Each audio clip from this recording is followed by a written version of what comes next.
Hey there, it's Spencer Hughes with Jeff Slakey. Good morning to you. We have an interview coming up right now that is in two parts. We're going to air part one now and part two coming up very soon. It's on a very fascinating subject. Our guest is Richard Haight, who is best known for his book, The Unbound Soul, and just an amazing story. We're going to let him kind of share some of his bio with us because it is just so rich and so fascinating to me that I couldn't do it justice. So, Richard, good morning to you and welcome to the show, and thanks for being with us. Well, thank you for having me, Spencer. It's a real pleasure to be here. Well, this is fascinating because from a very young age, I was always fascinated with Japanese culture, and I'm very envious that you were able to spend 15 years living in that beautiful country and learning martial arts and meditation and healing arts. And it's kind of something like in the back of my head, I think it's like a dream that in another life I'll accomplish that maybe. Sure. I don't know that it's going to happen in this one, but I'm almost 50 now, and you moved to Japan when you were 24, and I just am fascinated by this whole thing. And the fact that you started thinking about these things, enlightenment and meditation and kind of these ethereal things that most adults don't even really ever get into and devote the time they should to learning about. You were fascinated at a young age. Tell us about that. How did this cross your mind at around age 12 or so? Strangely, I watched The Karate Kid, and that was what was my motivation for the martial arts. But I'd had, about age 8, I had this repeating dream where there was this spiritual master that was asking me to find something, something important that would help people to live in harmony. And so that was the original thing. And it was a dream that I kept having. It was just a repeated dream. It's a very odd thing that I still can't explain fully to this day. But it would repeat exactly word for word each time. And at the end of it, finally, I made a decision, which was I was going to dedicate my life to finding this kind of awareness that it was indicating. And ultimately, through the martial arts, that became my path. And I watched The Karate Kid, and I'm like, I really want to do that. I want to learn karate. And that's where sort of my actual training began. And got run over by a horse about age 17. I grew up on a horse ranch. Wow. Did a lot of spinal damage. I wanted to be a professional fighter. And that didn't work out after the spinal damage, of course. My training became very, very difficult because most martial arts training is reliant on speed and strength and snappiness and that sort of stuff, and my spine just couldn't handle it. So my search ended up extending into other options that are less well known. And I found out about from a very skilled fighter. Actually, it was one of Hoist Gracie's, the guy that started what's now called the Mixed Martial Arts Ultimate Fighter Championship. It was a guy that was the champion a number of times. His training partner, I met his training partner, and he recommended me to go to Japan because it was this great guy in Japan, a real amazing master. And so I ended up going when I was 24. Wow, pretty incredible stuff. And what I find fascinating about all of this with meditation and this particular brand of the total embodiment method we'll talk about and the warrior's meditation is that it's one of the hardest things, and I guess one of the most fascinating and open-ended best things to ever happen is that the human mind does not come with a manual. Our TVs do, all of our gizmos and our cars have big, thick manuals, and our DVD players and everything, and our cell phones. And the mind is something we could spend our whole lives trying to understand and never achieve. And I think that's one of the sadder things is that we have so much capability inside of us, so much potential, and most of us never reach it because we don't, we're stuck on kind of the TV existence, and we're stuck on the mundane, and we're stuck on junk food. We live kind of a junk food life most of our lives, and most of us never break out and discover this stuff. And it's one of the sadder aspects, I think, because and that's why I'm heartened by the fact that kids these days are being taught yoga. They're being taught meditation. I was never taught that stuff in grade school.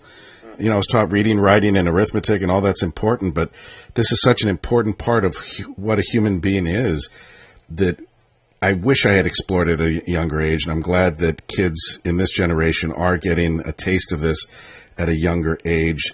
Tell us about the total embodiment method versus in the warrior's meditation. I know we'll have more time on my regular podcast to get into this in more detail, but most of us think of meditation as legs crossed. You've got your hands on your on your lap and you're kind of, that's what most people stereotypically think as meditation. We're taught maybe to shut out the outside world and just focus on our breathing, focus on stuff like that. But this is a very, very different approach, correct? Yes.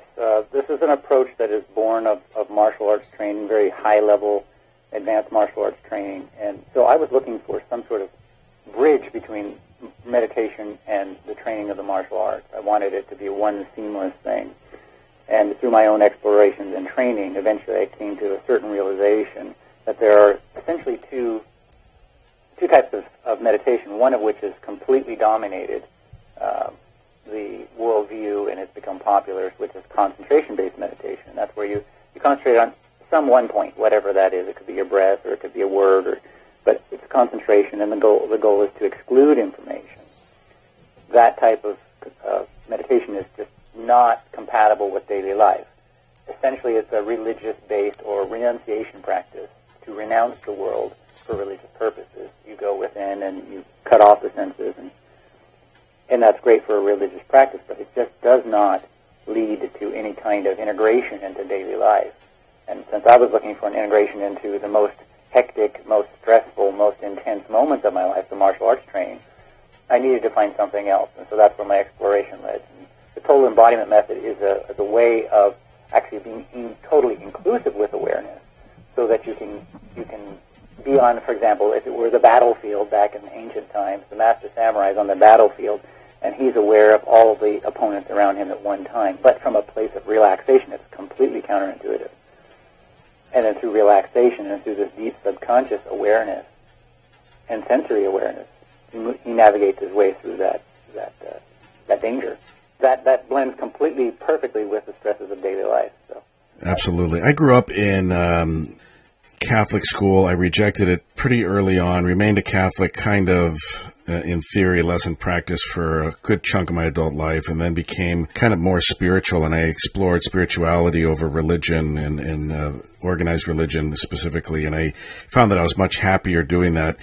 And what I love about this, too, is you can detach even the spiritual from it, which a lot of people think might be kind of anathema to what meditation is. But after reading your book, The Warrior's Meditation, one of your many books, I realized that you can detach from that, because I find that a lot of friends I try to talk to about meditation, they reject it right off the bat because they think it's kind of woo-woo. They think it's kind of otherworldly. They think it's new age, you know what I mean, kind of junk. And I think you're on the right track going in this direction, because a lot of people reject meditation because they think you have to be religious. It's praying. It's affiliated with some type of organized religion, and it really isn't. That's right. This is just the instinctive. There's an instinctive meditation that can occur under the right circumstances that very few modern humans ever encounter, so we don't discover it.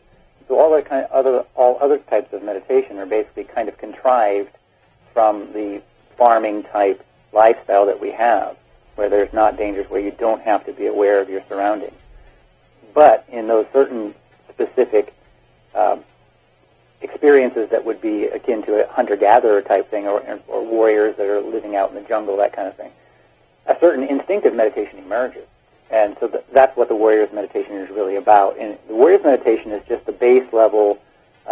It's a bridging method to get people up to a certain type of awareness that my teacher and I were practicing in Japan. And it goes through the senses.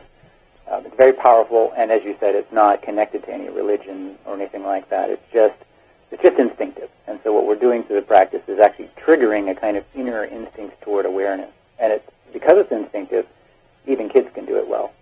In fact, kids do it better than adults do typically. That's part 1 of 2 of our interview with Richard L. Haight, spiritual teacher, author, and martial arts expert. Richard's website is Richard L. Haight, spelled Haight,